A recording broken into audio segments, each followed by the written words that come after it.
It was supposed to be a quiet morning outside the federal courthouse until the shouts began.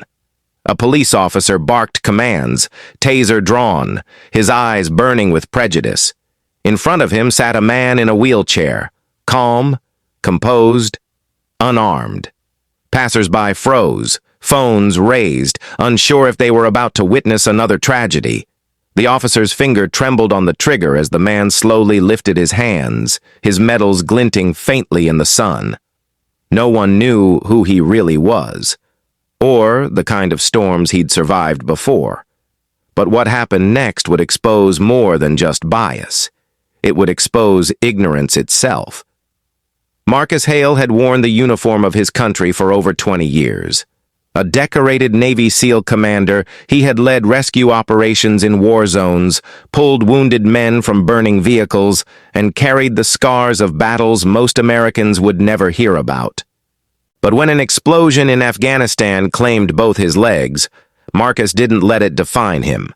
He learned to live again, trained harder than anyone expected, and found purpose in helping disabled veterans reclaim their strength. On that warm Friday morning, Marcus rolled his wheelchair toward the courthouse for a veterans benefits hearing. A simple formality, or so he thought. He wore his old service jacket, the Navy crest polished and bright. He carried a folder filled with documents that proved his years of service and sacrifice. As he approached the security checkpoint, he noticed a patrol car idling nearby. The officer inside, a tall white cop named Officer Raines, watched him with a narrowed gaze. Marcus had seen that look before: suspicion, arrogance, the quiet calculation that came before judgment. Raines stepped out, hand resting on his taser. Marcus nodded politely, trying to keep his tone respectful. But before he could say a word, the officer began questioning him. Why he was there, where he'd gotten the jacket, why he thought he could just roll through government property without checking in. People walking by slowed down, sensing tension. A few pulled out their phones. Marcus tried to defuse the situation, explaining his purpose, but Raines wasn't listening. To him, Marcus wasn't a veteran or a commander. He was just another black man who looked out of place. And with each second that passed, that taser seemed to hum louder. Officer Raines' voice cut through the air like a blade. "Show me some ID," he demanded, his tone sharp, his stance aggressive. Marcus kept his composure, reaching calmly into his folder. The papers rattled slightly in his hand: disability forms, service records, letters of commendation. He held them out, but Raines didn't even glance at them. "Don't play games with me," the officer snapped. "I said ID, not some fake paperwork." Marcus tried to explain. "It's right here. Keep your hands where I can see them," Raines barked, stepping closer, taser aimed squarely at Marcus's chest. The crowd began to thicken. A woman whispered, "He's in a wheelchair. What's he gonna do?" A teenager lifted his phone, recording. Others just stared, their expressions caught between disbelief and fear. Marcus could feel his pulse rising, not from fear, but from the familiar sense of danger. He had faced men with guns, bombs, and hatred. Yet this moment, here on American soil, felt heavier than anything he'd endured in war. Raines' radio crackled, but he ignored it. He circled the wheelchair like a predator, muttering something about faking injuries for sympathy. Marcus clenched his jaw. He'd been trained to stay calm under fire, but the sting of humiliation burned deeper than any bullet wound. Then, without warning, Raines reached down and grabbed the medal pinned to Marcus's jacket. "What's this supposed to be? Something you bought online?" The metallic sound of the pin snapping echoed in the silence.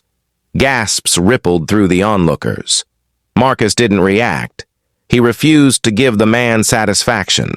Instead, he locked eyes with the officer, his voice low but steady. "Those medals cost me more than you can imagine." For a split second, something flickered in Raines' eyes. Hesitation, maybe even guilt, but it vanished just as quickly. His pride took over. "Yeah? Then prove it," he sneered, stepping back and leveling the taser once more. Marcus looked around. Every phone was pointed at them now. Every second stretched longer, heavier. The air itself seemed to hold its breath. And then, click. The sound of the taser arming itself. In that instant, Marcus closed his eyes. He wasn't thinking of pain or fear.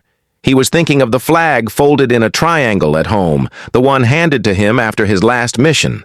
He was thinking of his brothers who never made it back. The crowd began shouting, pleading with the officer to stop. But Raines's ego was louder than reason.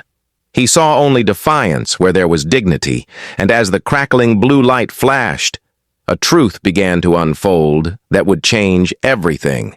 Because when that taser hit, the name Commander Marcus Hale would soon be trending across every news feed in America.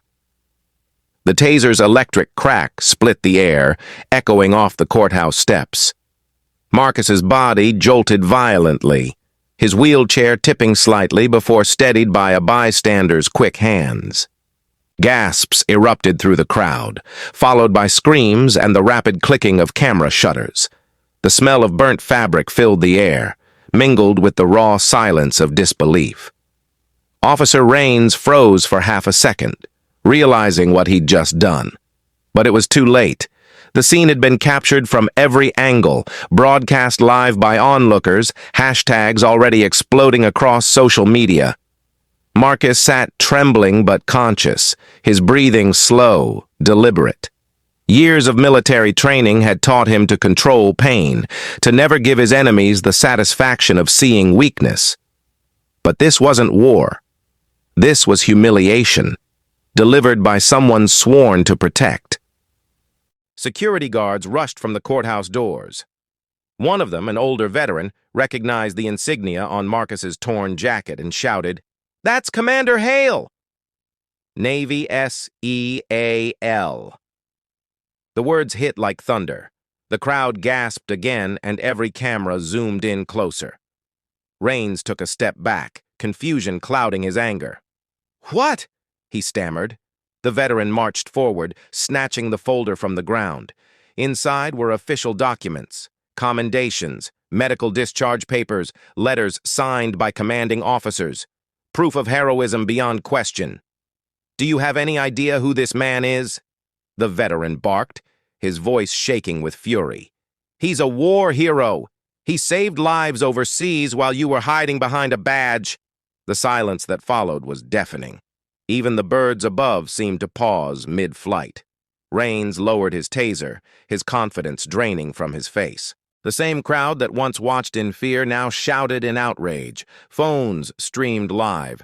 Hashtags like hashtag Justice for Marcus and hashtag Hero Not Threat flooding the internet. News alerts began pinging across screens nationwide. Marcus stared straight ahead, his eyes steady. "Now you know," he said quietly.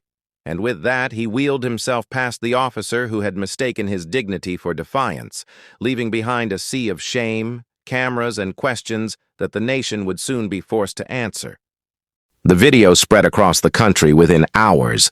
News anchors debated, hashtags trended, and people argued in comment sections about what it all meant. But behind every headline and opinion, one truth stood out. A man who had given everything for his country was treated like a criminal because of the color of his skin. Marcus spent the night in the hospital, not for his injuries, but for observation. When he was discharged, a small crowd of reporters waited outside. He didn't speak much, just thanked the nurse, adjusted his jacket, and rolled past the flashing cameras. His silence spoke louder than any statement. The Navy confirmed his record the next morning. Commander Marcus Hale, Silver Star, Purple Heart, and multiple commendations for valor. The footage of Officer Raines tearing his medal was replayed endlessly on every major channel. The police department released a statement calling it a tragic misunderstanding. But the world had already seen the truth. Days later, Marcus was invited to speak at a veterans rally. He sat before hundreds, soldiers, civilians, and families, all standing in quiet respect. His voice was steady, deliberate. "I fought for a country that didn't always fight for me," he said. "But that doesn't mean I'll stop believing in what it can be." Respect isn't something you give based on color or uniform. It's something you earn through humanity. Applause rippled through the crowd. Even some officers stood with bowed heads. Officer Raines was suspended pending investigation, but Marcus never demanded revenge. He wanted something greater, awareness. He wanted people to see the cost of prejudice, to understand that every act of bias chips away at the freedom soldiers like him bled to protect. As he left the stage, the sun reflected off his medals, the same ones the world had once ignored. Because now they weren't just symbols of war, they were symbols of survival, and a reminder to everyone watching that true strength isn't shown on a battlefield, it's shown in how we treat each other.